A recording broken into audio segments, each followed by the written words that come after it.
L'homme que je vais inviter ce soir, c'est un homme de Dieu que j'apprécie moi personnellement. J'ai remarqué en lui deux choses qui font mon appréciation envers sa personne.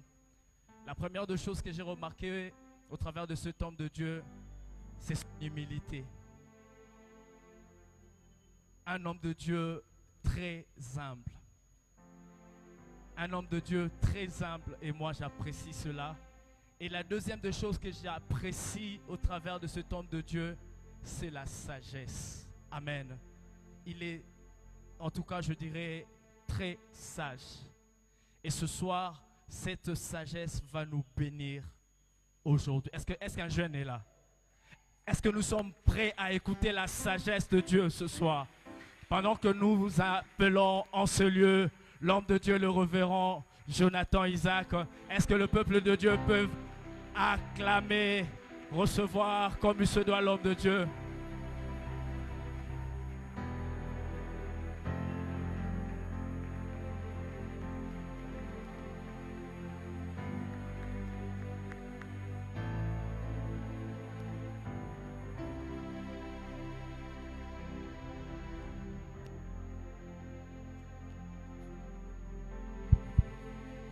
Jésus. Merci d'avoir acclamé pour moi. Est-ce qu'on peut acclamer pour Jésus?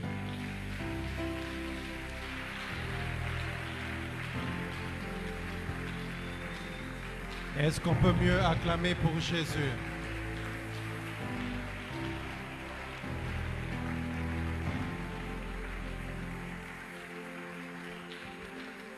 Merci beaucoup. Je ne prierai de rester debout. Je vais essayer de respecter un tout petit peu le protocole, ensuite plonger dans le message de ce soir et bénir la vie de quelqu'un. Est-ce que tu es prêt à être béni ce soir? Alors je commence par bénir le Seigneur pour sa grâce, sa faveur et la responsabilité qu'il me donne de revenir ici parce que c'est la deuxième fois que j'ai la grâce de travailler sur cette hôtel. Est-ce qu'on peut mettre les mains ensemble pour Jésus?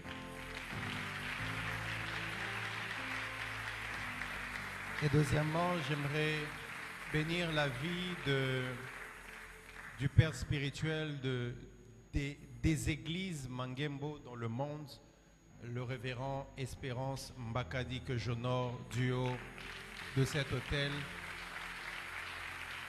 Et aussi, j'aimerais honorer la vie de la servante de Dieu, l'ange de cette maison, celle qui a reçu la responsabilité de conduire ce merveilleux peuple, maman Blandine Teka. Est-ce qu'on peut mettre les mains ensemble pour sa vie et pour tous les responsables de cette église, de ce ministère? Mais aidez-moi aussi à honorer l'homme de Dieu, Papa Francis, ainsi que son épouse, et tout le corps des responsables de la jeunesse, Mangembo, Beth Peretz. Si on t'invite quelque part pour la deuxième fois, ça veut dire que tu avais bien travaillé la première fois. Donc ils ont renouvelé la confiance envers moi. Merci encore, merci beaucoup. J'aimerais qu'on mette les mains ensemble pour tous ceux qui m'ont accompagné. Il y a l'homme de Dieu exaucé, l'homme de Dieu exaucé Péléoué. Il y a Aristote qui est même en route. Il a pris mon véhicule à cause des embouteillages. Moi, j'ai dû faufiler, venir en moto. Il y a mon assistant René Le Sage. Est-ce qu'on peut mettre les mains ensemble pour tous ceux qui m'ont accompagné? Et maintenant, acclame pour toi-même qui est là ce soir. Touche ton voisin, dis-lui, c'est la clôture. Dis-lui, c'est la clôture. Et je veux être béni plus que toi. Ah, annonce-le lui. Dis-lui ce soir, c'est ma soirée. Je serai béni plus que toi. Je serai visité plus que toi. Je serai touché plus que toi. Je serai saisi plus que toi. Est-ce qu'il y a quelqu'un qui a une foi violente ce soir? Est-ce que quelqu'un qui a une foi brutale ce soir? Est-ce que quelqu'un est prêt à avoir la meilleure clôture qu'il n'a jamais eue? J'aimerais t'annoncer au prix avec Eliamapo. Sandre qui a na papa. Si la grâce t'avait raté le premier jour, Si ça t'avait raté le deuxième, si ça t'avait raté le troisième, j'aimerais t'annoncer que cette soirée, c'est la soirée de repêchage. Dieu est venu repêcher les personnes qui n'avaient pas visité avant. Cette soirée, c'est la soirée du paralytique des portes de la Belle. Est-ce que je peux t'annoncer quelque chose? La Bible dit, dès que l'église a commencé, il y avait un paralytique aux portes de la Belle. En fait, ça trouble toujours la vie de ce paralytique. Demande-moi pourquoi. Parce qu'en ce moment-là, quand l'église venait de commencer, Jésus venait à peine de partir. Et Jésus avait l'habitude de fréquenter le temple. Comment se fait-il que tous les matins, on emmenait ce paralytique aux portes de la Belle, mais Jésus ne l'avait jamais guéri? Demande-moi pourquoi. Demande-moi pourquoi. Parce qu'en fait, ce malade-là devait être guéri par le ministère de Pierre et de Jean. J'aimerais annoncer quelqu'un ce soir. Si tu n'avais pas été visité le premier jour, le deuxième jour, le troisième jour, c'est que tu es la personne qui doit être visitée ce soir. Donne un high five à ton voisin, dis-lui, c'est pour moi ce soir. Donne un high five à ton voisin, dis-lui, c'est pour moi ce soir. La guérison de ce soir, c'est à qui? La visitation de ce soir, c'est à qui? La délivrance de ce soir, c'est à qui? L'argent qui va tomber sur quelqu'un ce soir, c'est à qui? L'onction qui va tomber sur quelqu'un ce soir, c'est à qui? Le ministère de quelqu'un de ce soir, c'est à qui? J'aimerais t'annoncer prophétiquement, si tu étais paralytique, je viens t'annoncer au Kaninarikapa. Comme Pierre et Jean, je viens te dire, je n'ai ni argent, ni or, mais je suis venu avec quelque chose pour te bénir toi ce soir. Donne-moi un amen si c'est à toi que je parle. Je n'ai ni argent ni or, mais avant que je ne naisse, l'Éternel m'avait oint pour te bénir ce soir. Il se peut que si c'est l'une de mes dernières prédications, c'est que ce que j'ai reçu en venant sur cette terre, c'est pour toi. Je suis venu de très loin. Je suis venu d'une autre église. Je suis venu d'une autre maison, d'un autre quartier. Mais Dieu ne m'a pas déplacé pour rien. Il m'a déplacé pour toi. Voilà pourquoi j'aimerais annoncer à quelqu'un, sois sensible ce soir. Sois sensible ce soir. Nous savons comment ça commence, mais je ne sais pas toujours avec mon Saint-Esprit comment ça finira. Peu importe l'âge que tu as, peu importe d'où tu viens, peu importe la nature que tu as, j'aimerais t'annoncer qu'il y a la nuée ce soir. Et il y a quelque chose qui est sur le point de tomber sur quelqu'un. De tomber sur quelqu'un. Quelqu'un d'assoiffé. Quelqu'un de près. Quelqu'un de près. Quelqu'un de près. Quelqu'un de près. Quelqu'un de près. Est-ce que tu es prêt ce soir? Est-ce que tu es prêt ce soir? On va lire le passage de base, 2 Corinthiens 3, 18.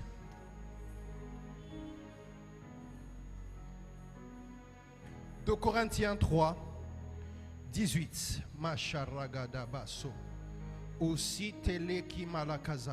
Est-ce qu'on peut donner le micro à quelqu'un qui va nous le lire? 2 Corinthiens 3, 18. J'aimerais lire au moins dans 2 ou 3 versions. 2 Corinthiens 3, 18. Kalamashaya balaka. Ekileida kori malasundelaka. Karadaya musia la kantelegedebesha. Secreda mulia sakale malusa de hampa. Est-ce que vous y êtes? Nous y sommes. Sundi la kianele kampa 2 shofa. Corinthiens 3, 18. Yes. J'ai lu au nom de Jésus. Nous tous qui, les visages découverts, contemplons comme dans un miroir la gloire du Seigneur. Nous sommes transformés en la même image de la gloire en gloire. De gloire en gloire, comme par le les Seigneur, Seigneurs, l'Esprit. Est-ce qu'il y a une autre version? Shikalizu teyane kamalaza. Ni senti malino si alakante pepe shavada. Je suis venu chargé pour quelqu'un ce soir. Je suis venu bouillonnant pour un jeune ce soir. Il faut que tu te découvres. Est-ce qu'on a trouvé une autre version? Alisu kalena zazu klegedeme shova. Egliro siale kante brodo zolokoto malise karaba. Ekalama shadada.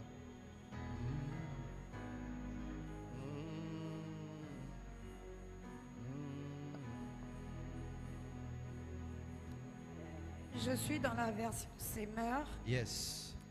Et nous tous qui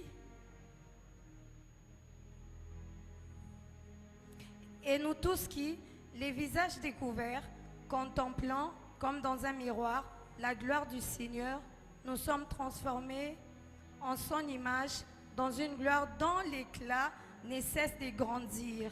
C'est là l'œuvre du Seigneur, c'est-à-dire de l'Esprit. Dont l'éclat ne cesse de grandir. Je prie au nom de Jésus que l'éclat qui tombera sur ta vie ce soir ne cesse jamais de grandir.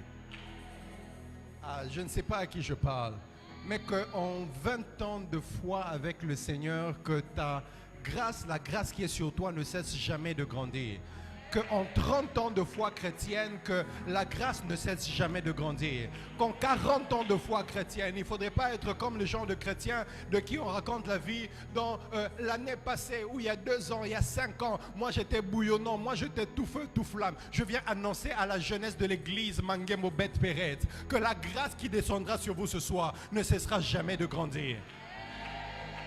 Acclamons pour la parole de Dieu et reprenons nos places.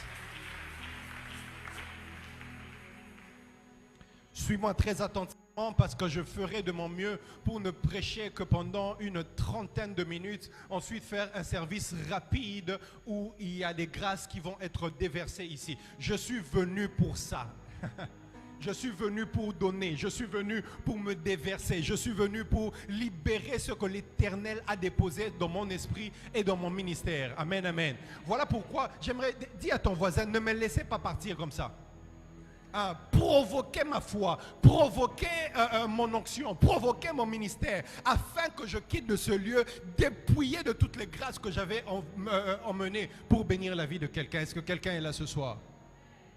Le thème de Jeune Découvre-toi 2025, j'ai beaucoup aimé ce thème. Le thème c'est le voile ôté, métamorphosé à l'image du sacerdoce du Christ. Est-ce qu'on peut mettre les mains ensemble pour tous les orateurs qui m'ont précédé, qui ont travaillé avant moi? Je sais qu'ils ont accompli un merveilleux travail sur lequel je vais simplement venir bâtir et mettre les finitions. Amen, amen.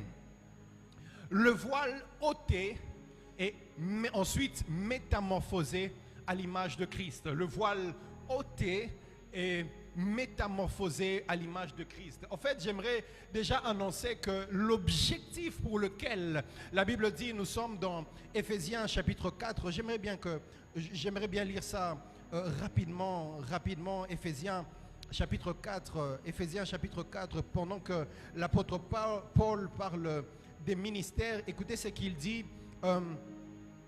Verset 10, Éphésiens 4, 10, la Bible dit, celui qui est descendu est le même qui est monté au-dessus de tous les cieux afin de remplir toutes choses. Il a donné les uns comme apôtres, dis avec moi apôtres, les autres comme prophètes, dis avec moi prophètes, les autres comme évangélistes, dis avec moi évangélistes, et les autres comme pasteurs, dis avec moi pasteur, et finalement docteur, dis avec moi docteur.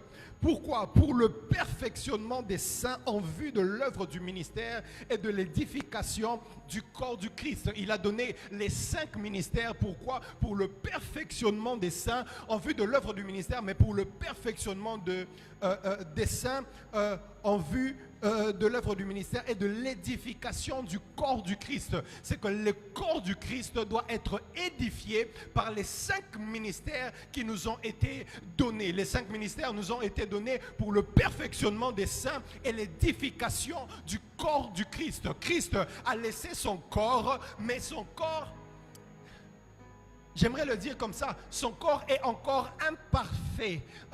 Voilà, nous sommes encore imparfaits, bien que nous croyons au Seigneur, mais nous avons encore beaucoup d'imperfections. Moi, en tout cas, j'ai reçu le Seigneur, je ne me suis pas directement retrouvé parfait. J'avais encore beaucoup d'imperfections. Je ne sais pas si c'est pour ton cas aussi.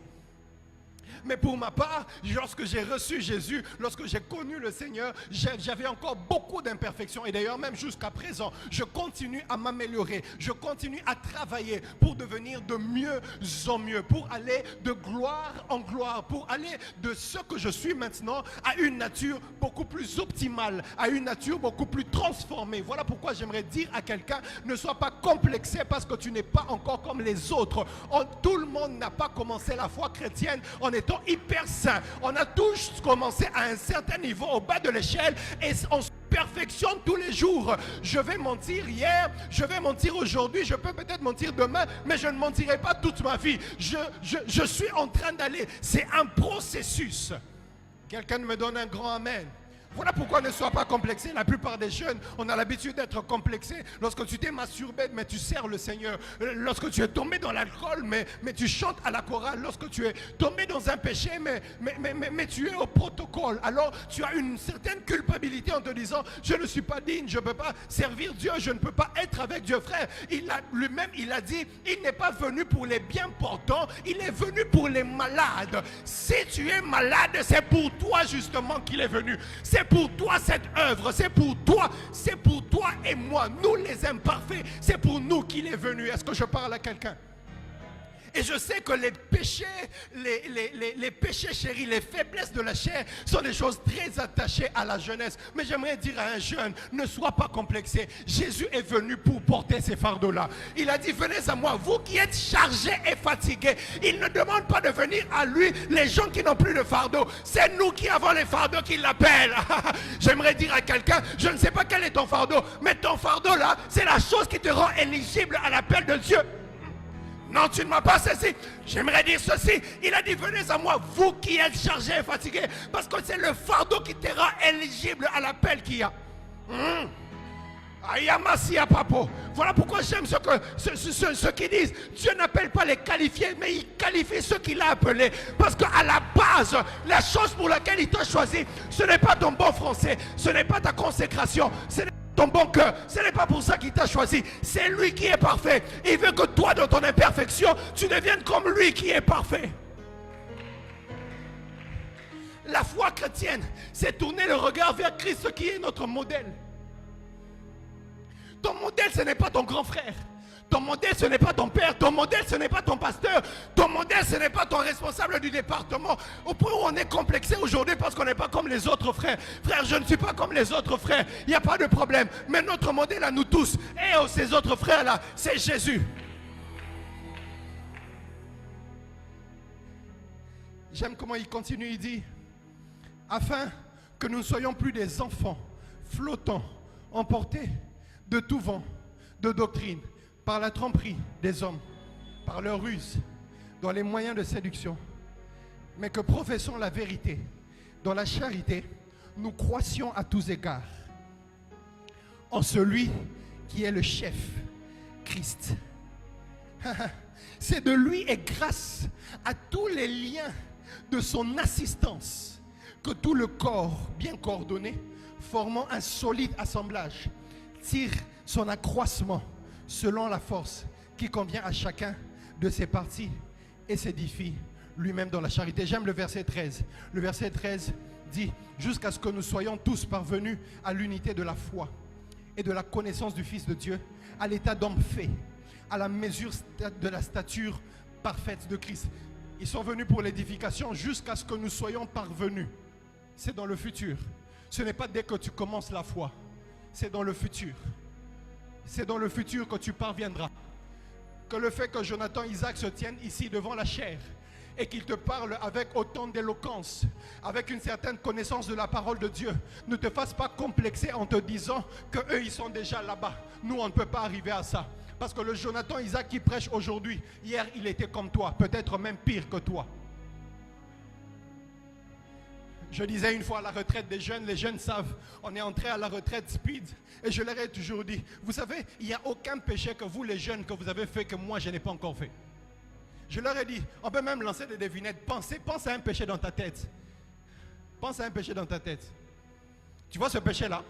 Moi j'ai fait ça. J'ai pas besoin de paroles de connaissance. J'ai fait ça, frère. Et parfois même vous êtes des petits joueurs. La forme, Quand je parlais de masturbation, j'ai écrit un livre intitulé Busy, dans lequel je parle de comment vaincre la masturbation. Frère, je ne parle pas de ça parce que j'ai beaucoup lu la Bible. Je parle de ça parce que moi-même, je suis passé par là et j'ai vaincu ça. Si j'ai pu vaincre ça, tu vaincras ça au nom de Jésus. Ah, est-ce que je parle à quelqu'un? Nous, on a connu ça sous toutes les formes, papa. Toi, tu ne le fais qu'avec les savons. Nous, on l'a fait avec la poudre, avec l'eau, avec l'huile. Dis avec moi, amen. Les hommes que nous sommes aujourd'hui, nous ne le sommes pas devenus. Nous sommes en processus avec Christ. S'il a pu me prendre de là-bas d'où j'étais, du bas de l'échelle, et faire de moi un orateur qui peut te bénir aujourd'hui, je viens t'annoncer que le travail qu'il a fait en moi, le Saint-Esprit l'a fait en moi, il peut aussi le faire en toi. Et c'est de ça que nous sommes en train de parler. Nous ne sommes pas parfaits. Mais tous les jours, nous marchons afin d'arriver à la stature parfaite de Christ. C'est notre motivation. Là-bas, c'est là où nous voulons aller. J'aimerais motiver quelqu'un. Écoute ceci, ne sois pas complexé par l'état que tu as maintenant. Sois beaucoup plus inspiré par l'état que tu dois avoir demain. Hein? Sois beaucoup plus inspiré par la chose qui doit t'attirer. Si nous sommes arrivés là où nous sommes aujourd'hui, ce n'est pas parce que nous étions bons. La seule chose qui nous a attirés, c'est que nous avons soupiré après ces choses. C'est que nous avons désiré ces choses. Nous avons vu les autres le faire. Nous avons dit, s'ils l'ont fait, nous aussi on peut et on est capable de le faire. Vous savez pourquoi la Bible a été écrite? En fait, en réalité, la Bible est un livre de témoignages. Est-ce que vous savez ça? En réalité, la Bible n'est qu'un livre de témoignages. Ça veut dire, la Bible nous a été écrite pour nous montrer la vie d'autres personnes, que si c'est arrivé avec eux, ça peut aussi arriver avec toi. Voilà pourquoi Jacques est en train de dire que Élie était un homme de la même nature que nous. Pourquoi il précise que Élie est comme nous? Parce qu'en fait, la vie d'Élie n'est qu'un témoignage pour toi et moi. Si Élie l'a fait, frère, tu es capable de le faire. Et si tu ne le fais pas, ça veut dire qu'il y a quelque chose qui te bloque. Si tu ne le fais pas, il y a quelque chose qui te bloque. Si David l'a fait, tu peux le faire. Si Paul l'a fait, tu peux le faire. Si Philippe l'a fait, tu peux le faire. Parce que la Bible n'est qu'un livre de témoignages. Pourquoi la Bible n'a pas commencé que sur le Nouveau Testament, ça parle de Matthieu, Marc, Luc, Jean. Et puis on s'arrête là. Parce que la foi chrétienne, c'est quoi? C'est de croire en Christ. Mais pourquoi la Bible commence par raconter des histoires des hommes? On te parle d'Adam, après on va te parler de Noé, après on te parle d'Abraham, on te parle de David, on te parle de... Pourquoi on doit nous parler de tous ces hommes-là? Parce que l'homme ne comprend mieux que ce qui est attaché à lui-même, sa propre nature. Si on ne venait vous parler que de Jésus, vous allez avoir l'impression qu'il y a un décalage. Non, lui, il était Dieu, on ne peut pas vivre ça. Frère, si tu donnes des excuses que tu ne peux pas faire ce que Jésus a fait parce que lui, il était Dieu, alors ne donne pas des excuses pour ne pas faire ce que David, quand un homme comme toi a pu le faire. Que Élie, un homme comme toi a pu le faire. Que Moïse, un homme de la même nature que toi a pu le faire. La Bible est un livre de témoignages. Ça a été écrit pour nous servir de témoignage. Que s'ils ont pu le faire, vous pouvez aussi le faire. Mais qu'est-ce qui nous bloque dans ce cas?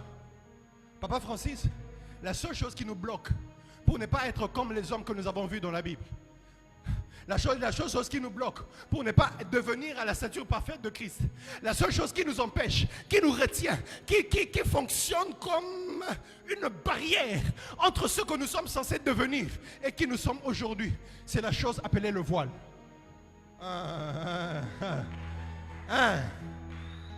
La chose qui vous empêche de devenir ce que vous devez devenir, de devenir la femme de Dieu puissante que tu dois devenir, de devenir le serviteur de Dieu puissant que tu dois devenir, de devenir l'homme influent de ta génération que tu dois devenir. La seule chose, c'est le voile que tu dois ôter. C'est le voile que tu dois enlever. C'est le voile qui se dresse devant toi comme un obstacle. Voilà pourquoi la Bible dit, nous tous qui, le visage découvert, que Dieu découvre ton visage ce soir. Je prophétise que celui qui a la foi ce soir va sortir de ce lieu pas comme il est entré. Il va sortir de ce lieu avec un voile désouvert.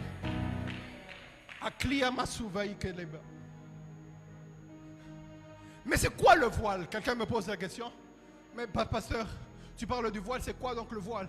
C'est quoi le voile qui m'empêche de devenir la femme que je dois être? C'est quoi le voile qui m'empêche de servir Dieu en toute aisance, de servir Dieu en toute profondeur, d'expérimenter aussi les choses profondes comme les autres? C'est quoi ce voile? C'est quoi ce voile qui m'empêche d'être une choriste à la nature de Dieu? Celle qui, lorsqu'elle chante, elle dégage une certaine atmosphère de gloire. C'est quoi ce voile qui m'empêche de devenir l'homme de Dieu que je dois devenir? Parce qu'il y a toujours des obstacles. Lorsque la Bible parle de voile,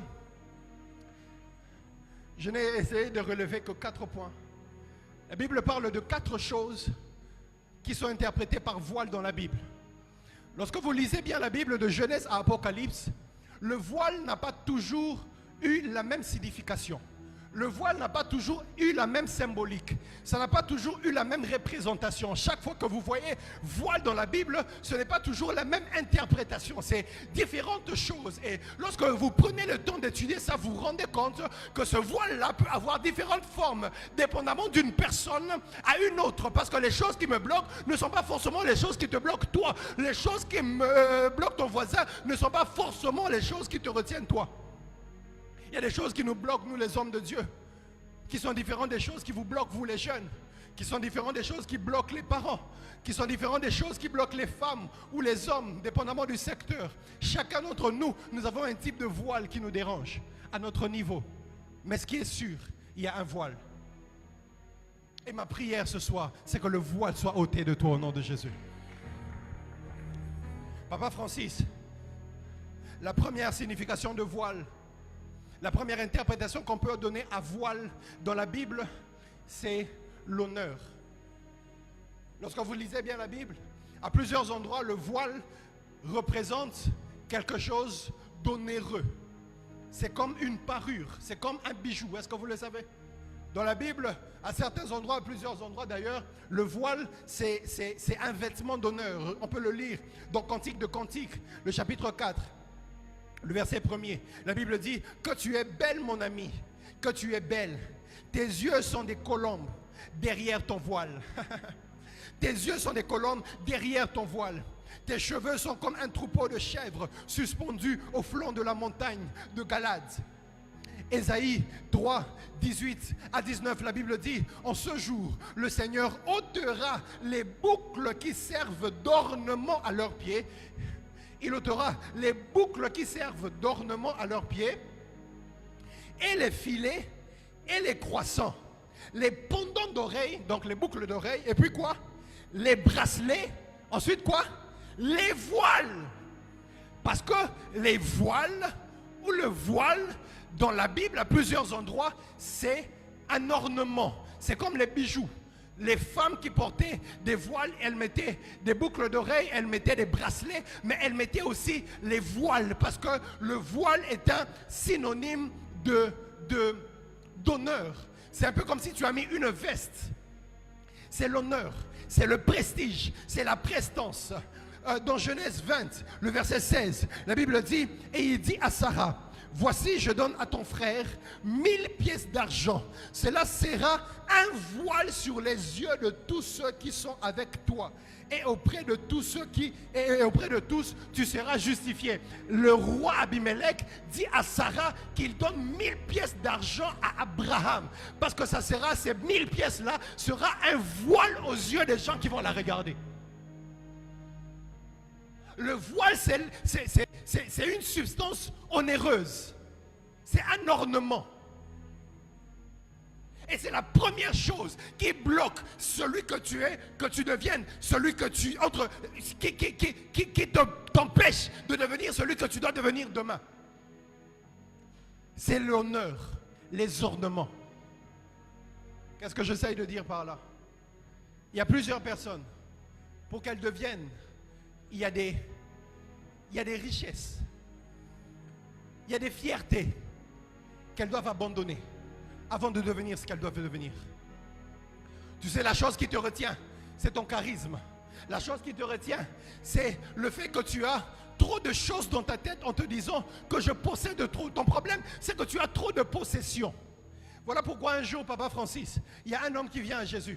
Il lui dit: mais qu'est-ce qu'il faut faire pour hériter du royaume de Dieu? Et puis Jésus lui dit: mais écoute, suis les commandements. Hein. Voilà, honore ton père et ta mère. Fais ceci, fais cela, ne tue point, ne vole point. Et puis cet homme dit, mais j'ai respecté ça depuis mon tendre enfance, mais est-ce qu'il y a quelque chose d'autre qu'il faut faire? Jésus le regarde, Jésus se rend compte en fait que ce gars-là était trop riche. Il dit, vends tous tes biens et suis-moi. Quand on arrive à ce point-là, la Bible dit, le gars se retourne et puis il dit, ah, c'est compliqué. La Bible dit, parce que ce gars était trop riche. Et Jésus dit une chose, il est facile à un chameau d'entrer par le trou d'une aiguille, mais à un riche, il est difficile d'entrer dans le royaume de Dieu. Parce que ceux qui ont trop de possessions, il leur est difficile de quitter la nature qu'ils ont maintenant pour avoir la nature qu'il faut avoir en Christ. La barrière entre toi et la nature que tu dois avoir en Christ, l'homme que tu dois devenir, la femme que tu dois devenir, c'est que tu dois un moment oublier les diplômes que tu as, tu dois un moment oublier la famille d'où tu proviens, tu dois un moment oublier les avantages que tu as dans la vie, les laisser un peu de côté et se fier maintenant à ce que Christ te demande de devenir. Ton problème, c'est ton orgueil. Ton problème, c'est que les avantages de la vie, les avantages de la société que tu as reçus sont devenus une lourdeur qui t'empêche d'accéder à la gloire. Ton problème, c'est que tu ne veux pas laisser ton lit, tu ne veux pas laisser ton beau lit qu'on avait acheté à Dubaï. Tu ne veux pas laisser ce lit-là qui avait été importé, ce beau divan-là dans lequel tu t'assois. Tu ne veux pas laisser ça pour aller à une autre dimension, frère. Il y a de ces moments lorsque Christ veut t'appeler à une autre dimension, il aura besoin que tu laisses les choses qui t'alourdissent, que tu laisses ce poulet-là que tu aimes beaucoup. Quel est le sacrifice que tu es prêt à faire ce soir pour devenir à la nature dans laquelle Christ est en train de t'attendre? Frère, il n'y a pas de gloire sans sacrifice. Jésus savait que pour s'asseoir à la droite de son Père, il fallait qu'il descende, qu'il se dépouille de toute sa gloire, qu'il se dépouille de tout son trône, qu'il devienne un simple humain, qu'il meure en tant qu'humain. Mais ce n'est que là que la gloire va venir, frère. Si le Fils de l'homme, le Fils de Dieu, a laissé la gloire du ciel, les 24 vieillards qui se prosternent jour et nuit et jettent leur couronne, il a laissé les 4 êtres vivants, il a laissé les myriades d'anges qu'il adore, il les a tous laissés pour devenir être un humain comme toi. Qui es-tu pour garder ta gloire? Qui es-tu pour garder ta fierté si tu dois avoir hérité du royaume? Qui es-tu pour garder ta fierté si tu dois devenir à la stature parfaite de Christ? Ton problème, c'est que tu es trop riche. Tiens ton voisin, dis-lui, ton problème, c'est que tu es trop riche. Tu es trop fier parce que tu possèdes. Tu es trop fier parce que tu connais beaucoup de gens. Tu es trop fier parce que tu as beaucoup de relations. Tu es trop fier parce que tu viens d'une famille aisée. Tu es trop fier parce que tu as beaucoup d'avoir. C'est ça ton vrai problème. Christ a dit à cette personne-là, non, non, non, non. Les riches, il leur est très difficile d'entrer dans le royaume. Voilà pourquoi Jésus lui-même a dit, celui qui veut venir à moi doit haïr son père, sa mère, ses enfants, ses frères. Tu ne peux pas venir à Christ si tu n'es pas prêt à haïr ces choses. Est-ce qu'on te demande d'haïr? Non, c'est pas ce que ça dit. Mais ça veut dire que tu dois aimer Christ beaucoup plus que toutes ces autres choses. À un moment, les disciples s'inquiétaient du manger et du boire. Et puis il regarde, il dit, mais ne vous inquiétez pas du manger et du boire. Il dit, regardez les lys du champ. Ils ne tissent pas, mais ils sont mieux vêtus que Salomon. Regardez les oiseaux du ciel. Ils ne sèment ni ne moissonnent. Mais votre Père dans les cieux prend soin d'eux. Ne recherchez pas ces choses, parce que ces choses, ce sont les païens qui le recherchent. Recherchez premièrement le royaume et sa justice. Tout le reste viendra par-dessus tout. Ton problème, tu es trop concentré sur ton voile. C'est le premier type de voile. Le voile de l'honneur, le voile des richesses, le voile des possessions.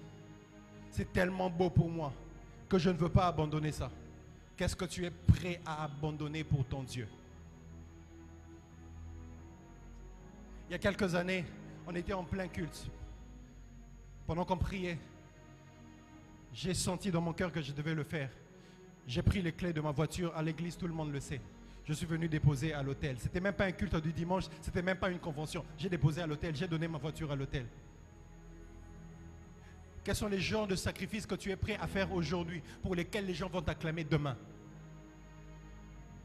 Papa Francis, d'ailleurs, même j'ouvre la parenthèse en le lisant. Pendant que je préparais ce moment depuis hier, le Seigneur m'a mis dans mon esprit qu'il y a quelqu'un à qui Dieu demande de s'aimer sa voiture dans cette convention. Et je donne même une précision, c'est une SUV. Bon, communément appelée une Jeep. Communément appelée une Jeep. Un autre signe que Dieu me donnait, depuis quelques jours, cette personne-là avait des problèmes comme de radiateur dans son véhicule. Son véhicule commençait à chauffer. Et tu t'es dit que je dois réparer ça. Mais c'est un signe que Dieu, en fait, te donne pour te dire que c'est de toi qu'il s'agit. Tu dois s'aimer ton véhicule ce soir parce que Dieu veut t'emmener dans une plus grande gloire. Mais pour ça, tu dois d'abord laisser cette première richesse que tu as. C'est ça ton voile. Ayamacha, donne-moi un amen et puis j'avance. La deuxième signification, la deuxième représentation de voile. Papa Francis, dans la Bible, à part être l'honneur, bizarrement, le voile dans la Bible, c'est aussi le contraire. C'est la honte. Est-ce que je peux avancer? La Bible dit, dans Esther 6, le verset 12, Mardochée retourna à la porte du roi et Aman s'est rendu en hâte chez lui, désolé et la tête voilée. La tête voilée. Il retourna chez lui, la tête voilée. Ça, c'est juste après le fait que le roi avait demandé à Aman d'aller honorer devant tout le monde Mardochée.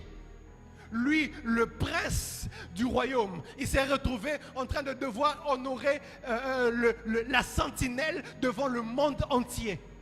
La Bible dit, Mardochée rentre chez lui à la porte, en train de travailler. Mais Aman rentre, Nassoni, la tête voilée. Parce que le voile représente la honte.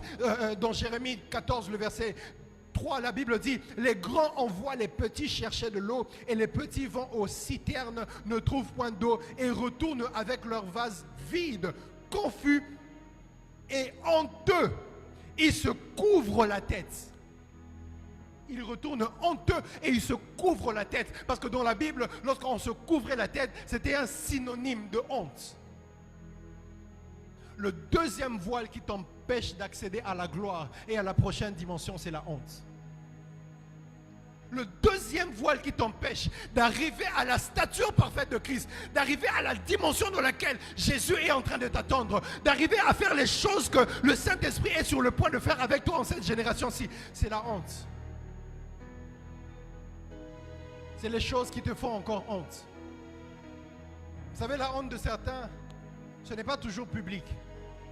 Mais le diable a comme l'habitude de nous rappeler dans notre cœur que, d'ailleurs, toi, tu ne peux pas faire ça. Tu connais ta vie, non? Tu connais ta vie. Dis. Séphora, tu connais ta vie.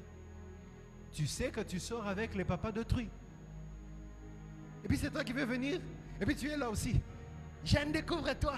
Une autre dimension. Alors finalement, tu as l'impression que c'est pour les autres. Parce que toi, tu as trop de honte dans ton cœur. Tu as trop de culpabilité dans ton esprit. C'est le voile qui te cache et t'empêche de regarder la gloire que Jésus est en train de te présenter ce soir.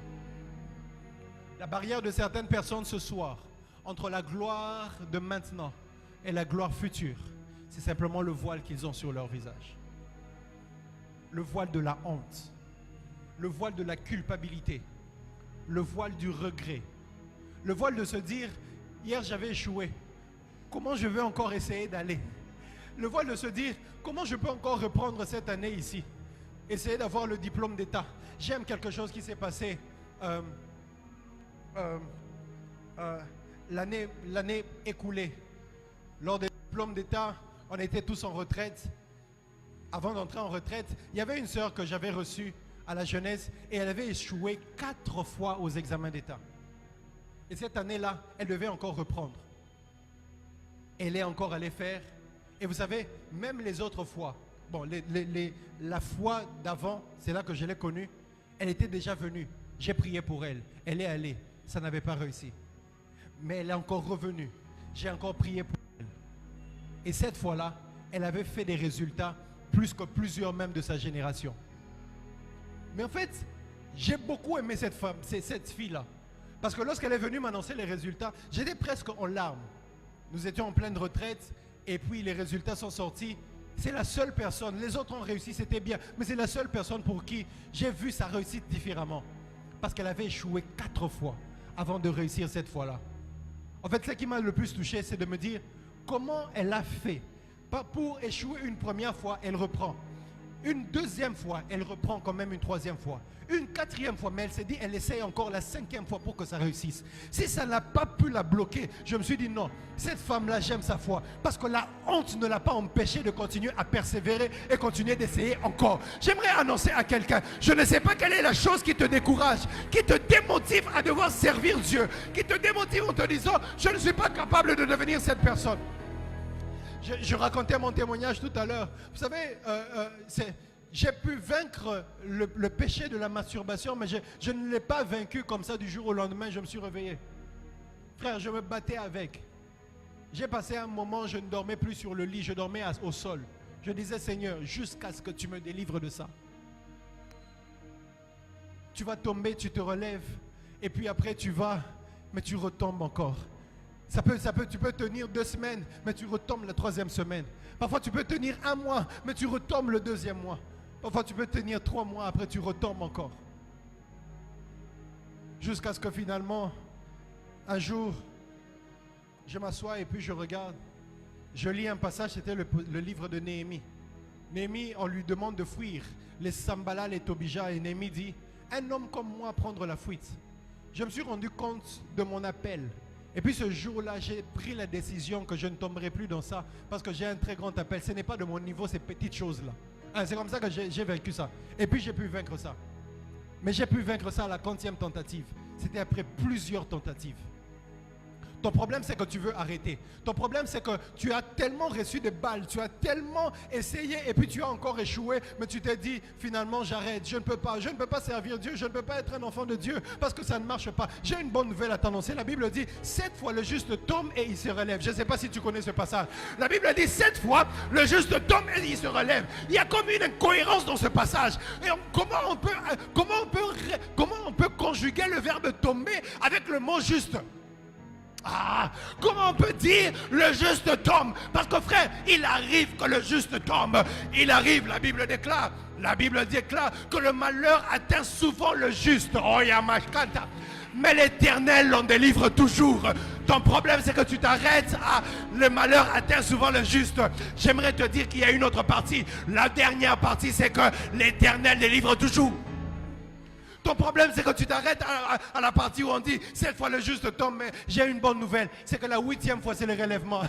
7 fois le juste tombe et il se relève. Écoute ceci, le nombre de tombées est proportionnel au nombre de relevés. Le nombre de relèvements est proportionnel au nombre de tombées. Frère, si tu es tombé 7 fois, il y a aussi 7 relèvements prévus. C'est que j'aime. Le dernier verbe conjugué, c'est le verbe relever et non tomber. 7 fois le juste tombe et il se relève. J'aimerais annoncer un juste ce soir.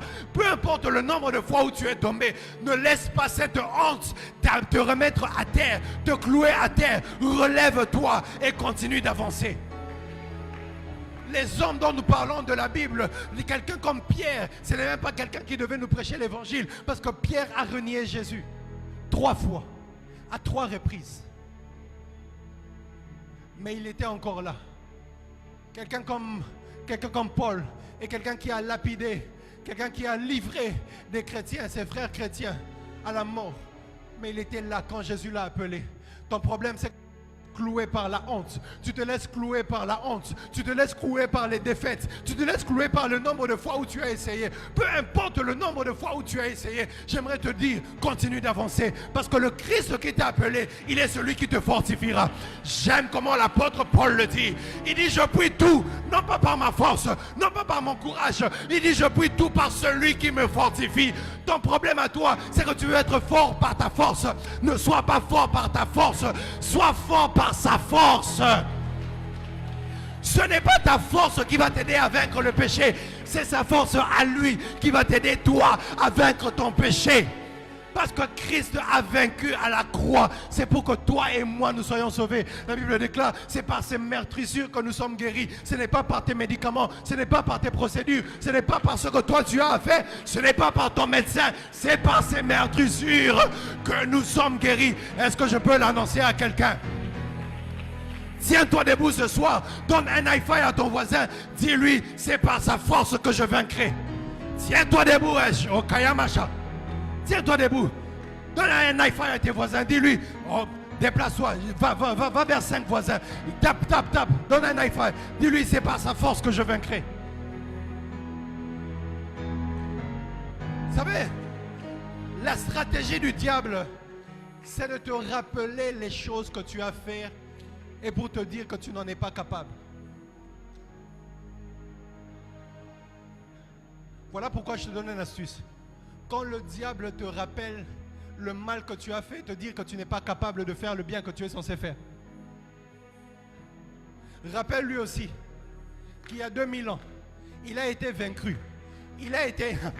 Non, tu ne me comprends pas. La Bible dit, il les a dépouillés et il les a livrés publiquement en spectacle. En fait, il y a 2000 ans, le diable qui te parle en essayant d'être diable, il a été humilié pour toi. En fait, en réalité, lorsqu'il te rappelle tes faiblesses, rappelle-lui son humiliation. Est-ce que je... Lorsqu'il te rappelle tes faiblesses, rappelle-lui aussi son humiliation. Rappelle-lui qu'en fait, en réalité, toi, on t'avait déjà dépouillé. Ferme ta bouche. Ferme ta bouche. Ferme ta bouche. Prendre place. Je vais finir par ça. La troisième chose avec le voile, c'est que le voile représente l'ignorance. Le voile représente l'ignorance. La Bible dit dans Job 9, le verset 24, la terre est livrée aux mains de l'impie, il voile la face des justes. Si ce n'est pas lui, qui est-ce donc? La version Parole de vie dit, Dieu ferme les yeux des justes. Ésaïe 29, le verset 10, la Bible dit, car l'Éternel a répandu sur vous un esprit d'assoupissement, il a fermé vos yeux, les prophètes, et il a voilé vos têtes, les voyants. Il a voilé vos têtes, parce que le voile représente l'ignorance. Quand tu es voilé, tu ne peux pas voir. Quand tu es voilé, tu ne peux pas connaître. Quand tu es voilé, tu ne peux pas accéder. Parce que le voile, c'est l'ignorance. Ce que l'on voile, c'est pour leur empêcher de savoir ce qui se passe. Lorsqu'on vous enlève par des kidnappeurs, la première chose qu'ils font, ils vous couvrent le visage pour que vous ne sachiez pas où est-ce qu'on vous emmène. Tout voile que l'on pose sur toi, c'est le voile de l'ignorance.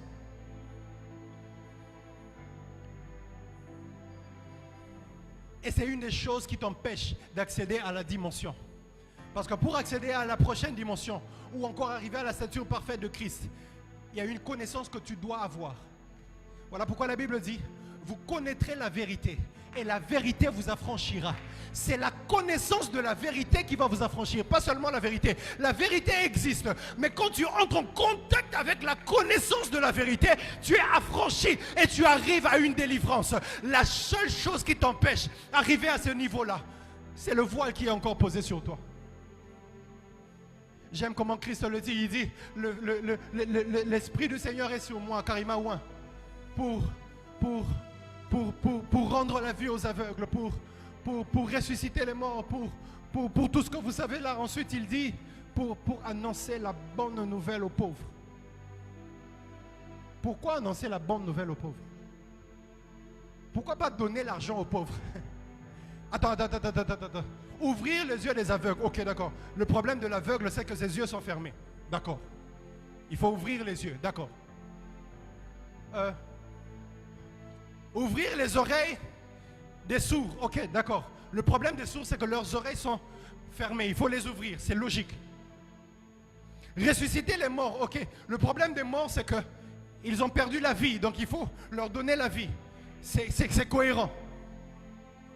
Mais annoncer la bonne nouvelle aux pauvres. Le problème du pauvre, c'est l'argent. Pourquoi c'est la nouvelle qu'il faut donner aux pauvres? C'est incohérent. Pourquoi il faut donner la bonne nouvelle aux pauvres?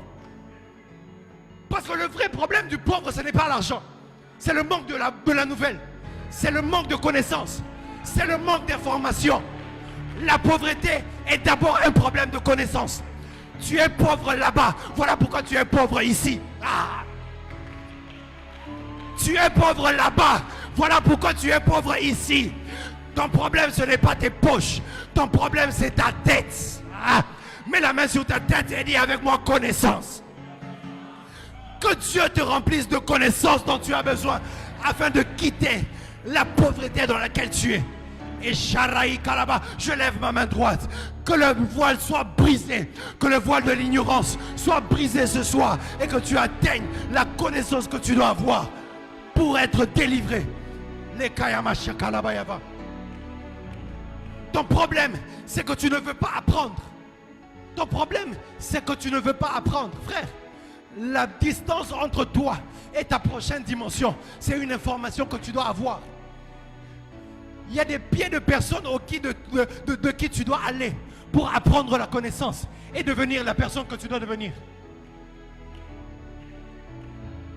Jésus dit à ses disciples, allez loin de moi. Allez, allez refaire vos vies. Allez. Et puis Pierre dit, à qui irons-nous? À qui irons-nous, vieux? À qui irons-nous? Il dit, tu as les paroles de la vie. Parce que les paroles que toi tu libères sont capables de nous donner la vie. Parce que ces paroles-là sont la connaissance. Le problème avec nous, c'est que nous manquons de connaissances. Nous voulons rester à tes pieds pour continuer d'apprendre. Frère, j'aimerais qu'après cette convention, tu te décides corps et âme d'apprendre encore beaucoup plus, de rester au pied des maîtres, de rester au pied des mentors, de venir à l'église. Voilà pourquoi la Bible dit, il a donné les 5 ministères pour le perfectionnement des saints. Frère, il y a une connaissance dont tu as besoin. Vous connaîtrez la vérité et cette vérité-là vous affranchira. Cette vérité-là vous délivrera. Cette vérité-là vous augmentera. Cette vérité-là vous changera. Cette vérité-là vous transformera. Esther a connu un shift dans sa vie à cause d'une information. Elle était reine, elle était bien. Et elle se disait que non, c'était sa bénédiction. Jusqu'au jour où Mardochée lui dit, écoute, si tu ne nous défends pas, la délivrance d'Israël viendra d'ailleurs. Mais toi, tu rateras ça. Qui sait si c'est pour des temps comme ceux-ci que tu as été placé à la royauté? Esther a compris que si je suis reine, c'est en fait parce que je devais accomplir quelque chose. Elle était reine, mais elle manquait la connaissance, alors elle était pauvre dans sa royauté. Elle était reine, mais elle manquait la connaissance de pourquoi elle est reine.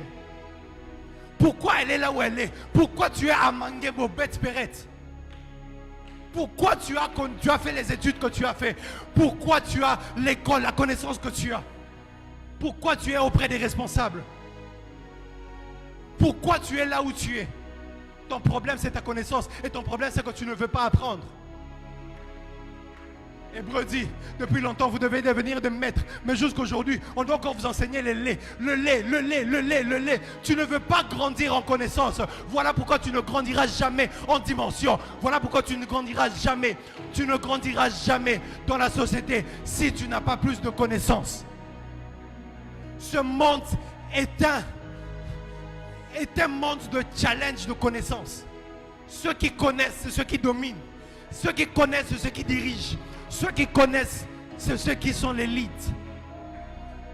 Voilà pourquoi quelqu'un a dit, la plupart des fois, tous les lecteurs deviennent souvent des leaders. Parce que c'est ceux qui cherchent la connaissance, qui arrivent à gérer les choses. La Bible dit, c'est la gloire de Dieu de cacher les choses. C'est la gloire des rois de révéler les choses cachées. Est-ce qu'il y a un roi ce soir? Si tu es un roi ce soir, alors c'est à toi d'aller vers la connaissance et de voir les choses qui ont été cachées. Allez en profondeur, va en profondeur de la connaissance. L'un des secrets de mon ministère, Papa Francis, c'est que depuis très jeune, quand j'ai connu l'appel, j'ai su que j'étais appelé à Dieu. Depuis très jeune, j'ai commencé à me lancer des défis pour lire la Bible. J'ai fini la Bible même plus de 3 fois. Je lisais la Bible, je faisais des nuits je me suis dit, les gens font des nuits de prière. Moi, je vais faire des nuits de méditation. Toute la nuit, je lis la Bible. Si je m'endors, je somnole comme ça. Dès que je me réveille, je continue à lire. Je somnole, je me réveille, je continue à lire. Je somnole, je me réveille, je continue à lire. Frère, la même manière que tu te prépares pour un examen à la veille, si tu le faisais aussi pour la Bible, tu vas te rendre compte que tu atteindrais un niveau extraordinaire de connaissance avec les choses de Dieu. Et j'ai commencé à lire très tôt la Bible pour sonder les Écritures, pour aller un peu en profondeur. J'ai commencé à apprendre. Je ne passe jamais une journée sans avoir entendu une prédication ou un enseignement. Jamais. C'est mon passe-temps préféré. Ton passe-temps à toi, c'est que tu vas sur Maboke, tu vas sur les chaînes, les théâtres, les gags. C'est ça, tu passes tout ton temps à ça. Et puis tu aspires à une dimension extraordinaire. Tu n'auras jamais de dimension extraordinaire si tout ton temps tu les passes sur les réseaux sociaux à voir les buzz, à voir les nouvelles tendances, à voir les nouveaux cris. Quand il s'agit de nous dire tous les nouveaux cris qu'il y a, tu connais les macharus, tu connais les adultes à l'ali, à la mouki. Oui, bien route. Mais le secteur dans lequel tu veux être le plus grand, le secteur dans lequel tu veux manifester la gloire de Dieu, est-ce que tu connais un peu plus? Moi, je ne dors jamais si je n'ai pas appris un nouveau mot. Je ne dors jamais si je n'ai pas eu une nouvelle information. Dès qu'on me dit quelque chose que je ne connais pas, je vais chercher. Dernièrement, je scrollais sur TikTok et j'ai vu qu'on parlait d'un phénomène d'une flottille qui se dirige vers Gaza. Quand je parle de ça, tu es perdu. Est-ce que tu sais qu'il y a des navires, plus de 40 navires qui sont en route vers Gaza pour emmener des choses humanitaires, des vivres à Gaza? Mais Israël sont en train de les empêcher d'y arriver. Est-ce que tu le sais? J'ai vu ça sur TikTok, j'ai dit, comment je suis sur terre? Il y a quelque chose d'international qui se passe et puis je ne connais pas. Je suis allé faire des recherches et j'ai appris. Ton problème, c'est que tu laisses passer la connaissance comme ça, sans vouloir apprendre. Dis à ton voisin, brise le voile de l'ignorance. Le dernier point, je vais finir par là et on va prier. Comme vous le savez, le dernier aspect que représente le voile, c'est que le voile, c'est une porte. Dis avec moi, une porte. Le voile, c'est une porte entre les dimensions. La Bible dit, Exode 26, le verset 33, tu mettras le voile au-dessus des agrafes. Et c'est là, en dedans du voile, que tu feras entrer l'arche du Seigneur. Le voile vous servira de séparation entre le lieu saint et le lieu très saint. Le voile vous servira de séparation entre le lieu saint et le lieu très saint. Je vais révéler ce soir quelque chose de très puissant. Je vais finir par là. Mon père spirituel le dit très bien. Mon père spirituel le dit très très bien. Hier d'ailleurs, il nous disait, il y a 7 dimensions de la présence de Dieu. Il y a 7 dimensions de la présence de Dieu. Dieu est partout, il est omniprésent. Mais il ne se manifeste pas partout à la même dimension. Vous êtes d'accord avec moi? Voilà pourquoi vous pouvez chercher Dieu dans votre maison, mais ça sera toujours une atmosphère différente quand vous le cherchez à l'église, n'est-ce pas? Vous pouvez chercher Dieu à l'église, mais ça sera toujours différent quand vous le cherchez à la montagne. Parce que c'est le même Dieu, il est omniprésent, mais il ne se manifeste pas partout à la même dimension. Vous êtes d'accord avec moi? Il y a des endroits où on a l'impression comme si la présence de Dieu est le plus concentrée. Parce qu'en fait, Papa René, Dieu a fait ça afin que l'on puisse le chercher. Voilà pourquoi la Bible dit, il se laisse trouver par celui qui le cherche. Si Dieu était réellement partout, il n'allait jamais demander qu'on le cherche. Ah. Si Dieu était réellement partout et que vous pouvez le trouver partout, il n'allez pas demander qu'on puisse le chercher. Parce qu'en fait, Dieu se cache. La gloire de Dieu, c'est de se cacher. Et Dieu aime se cacher. Et vous savez, même dans sa présence, Dieu se cache dans sa présence. La Bible dit, il réside dans une lumière inaccessible. Parce que même dans sa présence, on n'expérimente pas tous, dans la présence de Dieu, la même dimension. On peut être là dans un culte, pendant qu'on est en train de prêcher maintenant, toi tu entends ce que tu entends, mais quelqu'un d'autre, il a eu une visitation. La Bible dit que sur le chemin, allant vers Damas, Paul était avec des gens. Et sur la route, il a entendu une voix, il a vu une lumière, il est même tombé à terre. La Bible dit que les gens qui étaient avec lui entendaient la voix, mais ne voyaient pas la lumière. Parce qu'on peut tous être au même lieu, mais Dieu se manifeste de manière différente. Parce que même dans la présence de Dieu, il y a des compartiments. Il y a des dimensions. Il y a des niveaux que l'on n'a pas. On peut tous prier ici, mais on n'a pas la même dimension spirituelle. Parce que moi, je peux être dans une dimension spirituelle dans laquelle toi, tu n'es pas encore arrivé. Dépendamment de ta consécration avec Dieu. Dépendamment des sacrifices que tu as déjà fait avec Dieu. Dépendamment de ton intimité avec ton Dieu. Voilà pourquoi on peut venir dans une réunion comme ça. Et moi, je sentirai Dieu différemment de toi. Et toi, tu sentiras Dieu différemment de ton voisin. Parce que là, dans la présence de Dieu, j'aime quelqu'un qui a dit, il faut être présent dans la présence de Dieu. Parce que dans la présence de Dieu, il y a des dimensions. Dis avec moi, il y a des dimensions. Et Dieu fait ça afin de nous emmener toujours à aller un peu plus loin avec lui. Hein? Et il fait ça pour nous emmener à aller beaucoup plus en profondeur. À ne pas vous arrêter. Lorsque vous arrêtez, mais pourquoi Dieu, il fait le temple, mais il doit faire le parvis, il doit faire le lieu saint, et il doit quand même faire le lieu très saint. Est-ce que Dieu n'est pas au parvis? Il est dans le parvis.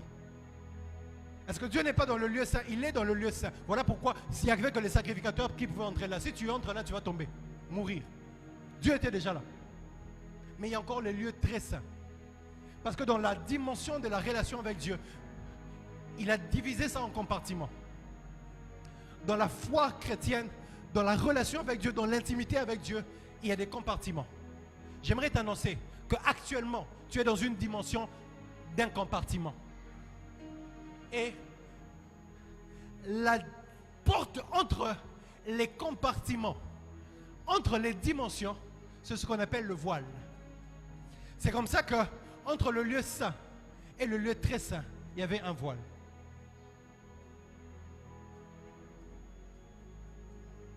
Et ce voile-là, le problème, c'est que ça n'a pas la même forme pour tout le monde. Il y a des choses que Dieu va te demander qui ne ressemblent qu'à ta consécration à toi seul. Voilà pourquoi tout péché est péché, mais tout péché n'est pas péché pour tout le monde. Dieu emmène quelqu'un comme